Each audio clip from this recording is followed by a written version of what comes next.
Hi friends, I'm Rajnikant. Welcome you to my YouTube channel Suman Digital English Tutorial Videos. Dear friends, today I'm going to teach the first lesson of English Prose 8th class, the best Christmas present in the world, part 2B. तो प्रिय छात्रों, इसके पहले मैंने आपको बताया था कि फ्रिट्ज ऑफिसर हैंस वुल्फ ने कैप्टन जिम मैकफर्सन को अपना परिचय दिया था और अब उसी के उत्तर में कैप्टन जिम मैकफर्सन अपना परिचय कैसे दे रहे हैं उसे देखें। Let's begin with the text. Captain gym Macpherson, I replied, and a very happy Christmas to you too. I'm a school teacher from Dorset in the west of England. तो उसके उत्तर में कैप्टन जिम मैकफर्सन ने अपना नाम बताया। उत्तर दिया captain gym Macpherson, और तुम्हें भी एक क्रिसमस शुभ हो। I'm a school teacher from Dorset in the west of England. England के पश्चिम में डॉर्सेट है और मैं वहीं से हूँ, एंड मैं स्कूल टीचर हूँ। तो जिम मैकफर्सन ने अपना नाम बताया। उन्होंने हैंस वुल्फ को क्रिसमस की मुबारकबाद दिया और बताया कि वो डॉर्सेट से हैं। डॉर्सेट इंग्लैंड के वेस्ट में है और वो स्कूल टीचर हैं। Dorset, he smiled. I know this place. I know it very well. वो मुस्कराया, यानी हैंस वुल्फ फ्रिट्ज ऑफिसर मुस्कराया। उसने कहा, अरे डॉर्सेट, मैं तो इस जगह को जानता हूँ। I know it very well, मैं तो इसे बड़े अच्छे से जानता हूँ, इसे भली भांति जानता हूँ। We shared my rum ration and his excellent sauces. हमने उसकी बेहतरीन सॉसेस और अपनी रम राशन को मिल बांट के यूज़ किया। And we talked, कोनी, how we talked. और कोनी, हम लोगों ने बातें की, कितनी सुंदर सुंदर बातें। He spoke almost perfect English. वह लगभग परफेक्ट इंग्लिश बोलता था। But it turned out that he had never set foot in Dorset, never been to England. He had learned all he knew of England from the school and from reading books in English.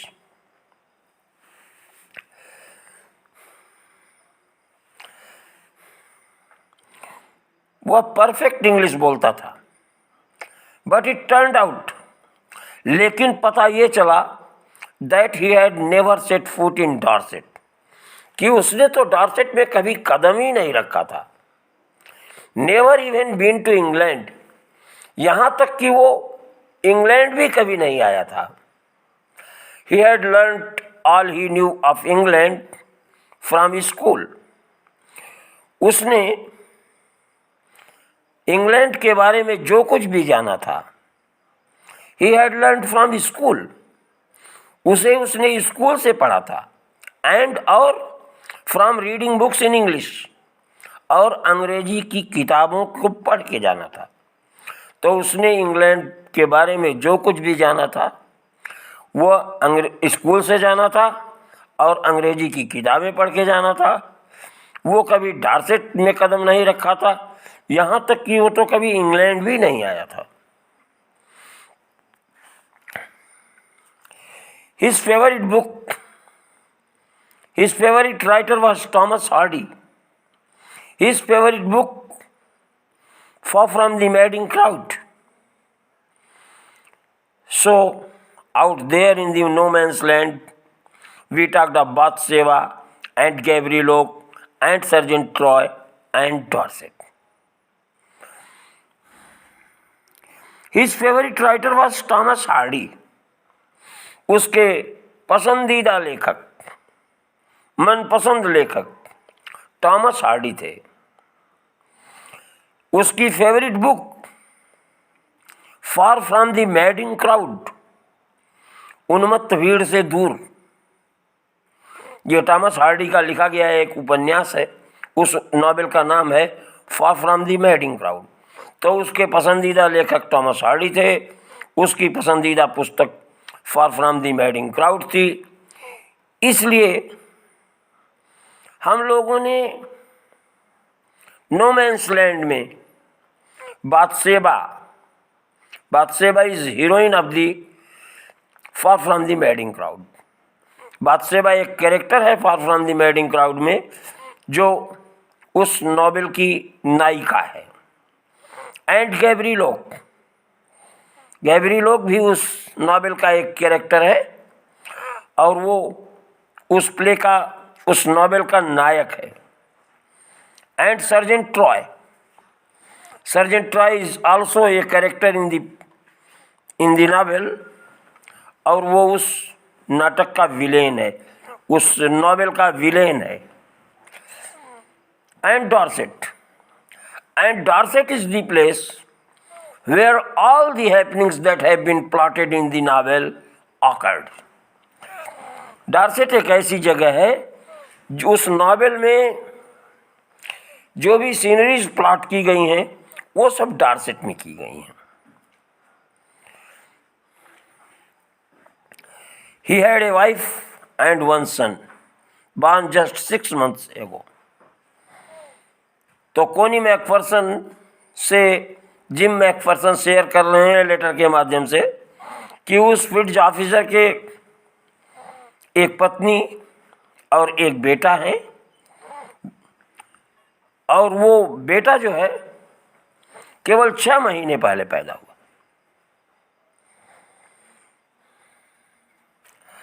As I looked about me, there were huddles of khaki and grey everywhere, all over the no man's land, smoking, laughing, talking, drinking, eating.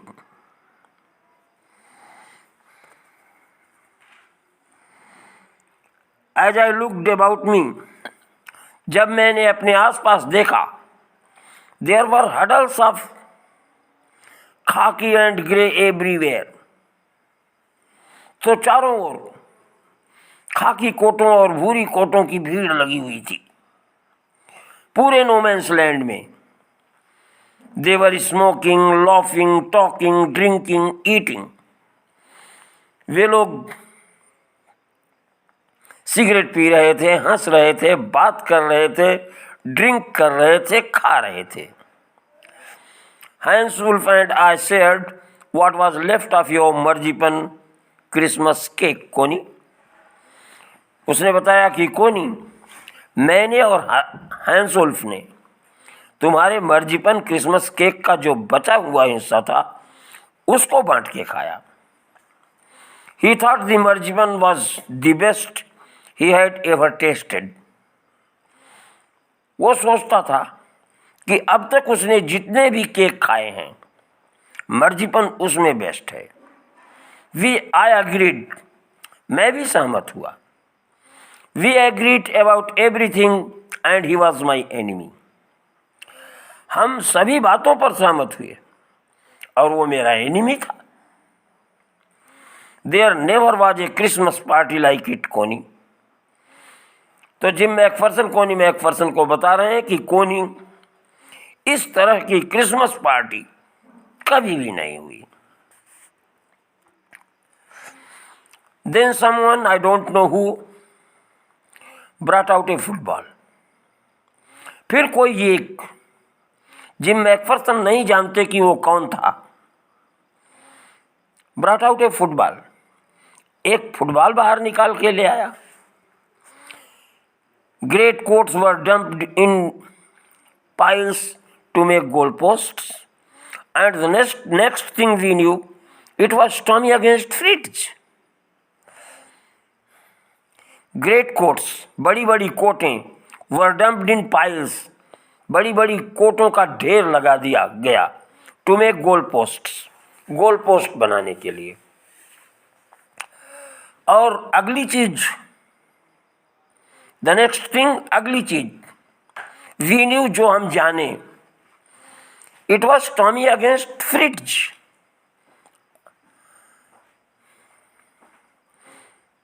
Out in the middle of no man's land, no man's land के बीच में ये जो खेल होने वाला था, ये टॉमी वर्सेज फ्रिट्ज, इंग्लैंड बनाम जर्मनी होने वाला था। Hans Wolf and I looked on and cheered, clapping our hands and stamping our feet to keep out the cold as much as anything. तो ये कोनी को शेयर कर रहे हैं अपनी बात कि हैंस वुल्फ और मैं दोनों देखते थे और खुश होते थे। लुक डाउन, देखते जाते थे, एंड चीयर, खुश होते जाते थे, क्लैपिंग आवर हैंड्स, हम अपने हाथ से तालियां बजा रहे थे, एंड स्टैम्पिंग आवर फीट, और अपने कदमों को थपथपा रहे थे, यानी कदम ताल कर रहे थे।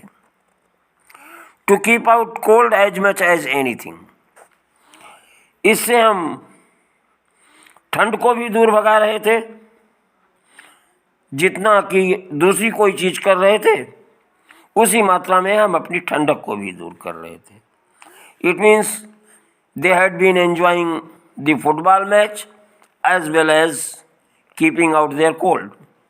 कहने का मतलब यह है कि वो फुटबॉल मैच का आनंद भी ले रहे थे, तालियां भी बजा रहे थे, अपने प्लेयर्स के मोराल को बूस्ट कर रहे थे, और साथ ही साथ वो अपनी ठंडक भी दूर कर रहे थे।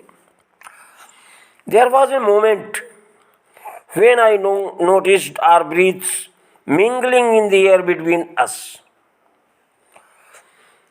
देयर वॉज ए मोमेंट, एक ऐसा भी क्षण आया, व्हेन आई नोटिस्ड, जब मैंने देखा, आवर ब्रीथ्स, हमारी सांसें, मिंगलिंग इन द एयर, हवा में मिश्रित हो रही थी, बिटवीन अस, हमारे बीच।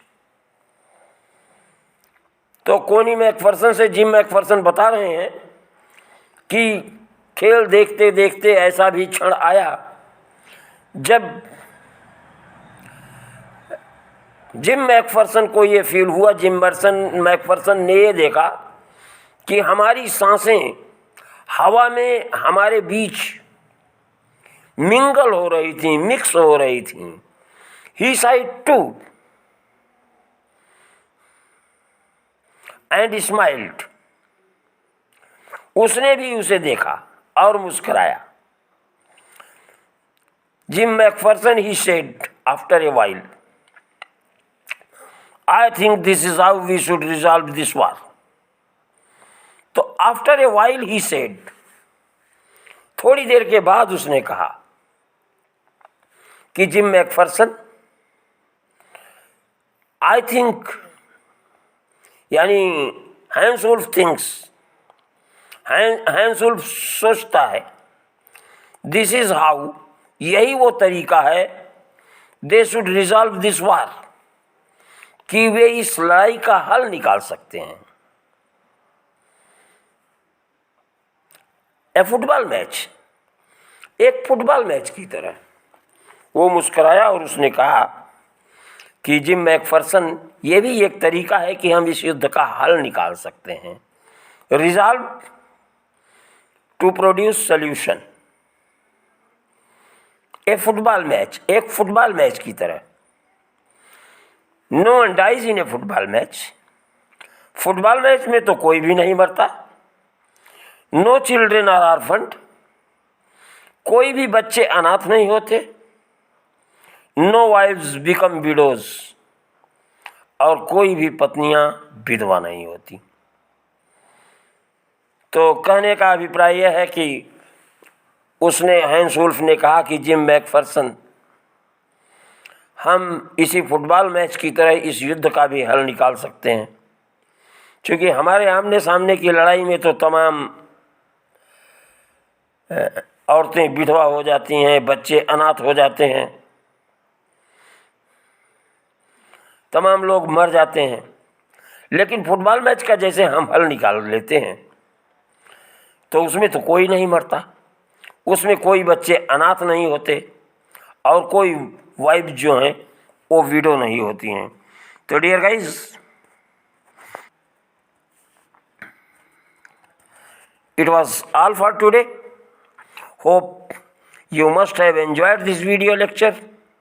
Watch this video again and again from top to toe in order to have clear conception of the lesson.